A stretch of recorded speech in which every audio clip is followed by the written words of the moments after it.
আসসালামু আলাইকুম ওয়া রাহমাতুল্লাহ। প্রিয় বন্ধুরা, আমি আজকে আপনাদের পবিত্র কুরআন থেকে নেওয়া শক্তিশালী সূরা সম্পর্কে বলবো, যে সূরাটি একবার শুনলে আপনি শীঘ্রই সুসংবাদ পাবেন। আপনার মনের সকল নেক আশা পূরণ হয়ে যাবে। এই সূরাটি শোনার সময় আপনি যা ভাববেন আপনার সাথে তাই হবে ইনশাআল্লাহ। এই সূরাটি শুনে সবাই নিজ নিজ জীবনে সুসংবাদ পেয়েছেন। ইনশাআল্লাহ আপনিও সুসংবাদ পাবেন। মনের মধ্যে যে কল্পনা নিয়ে আপনি যে উদ্দেশ্য নিয়ে সূরাটি শুনবেন, অতি শীঘ্রই আল্লাহ তাআলা আপনার সে উদ্দেশ্য পূরণ করে দিবেন ইনশাআল্লাহ।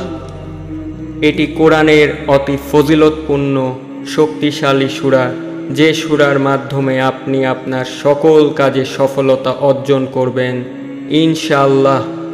তবে একটি শর্ত হলো, সূরাটি আপনাদের প্রথম থেকে শেষ পর্যন্ত মনোযোগ সহকারে শুনতে হবে।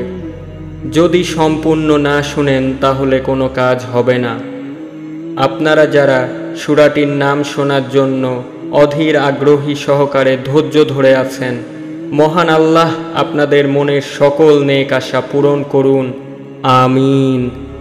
কমেন্টে আপনিও আমিন লিখে রাখুন।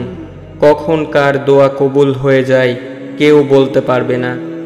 সেই সূরাটি হলো সূরা আল হিজর। আপনি সূরাটি ইউটিউবে পেয়ে যাবেন ইনশাআল্লাহ। সূরাটি ইউটিউবে অ্যাভেলেবল রয়েছে, সার্চ দিলেই আপনি ইউটিউবে এই সূরাটি পেয়ে যাবেন।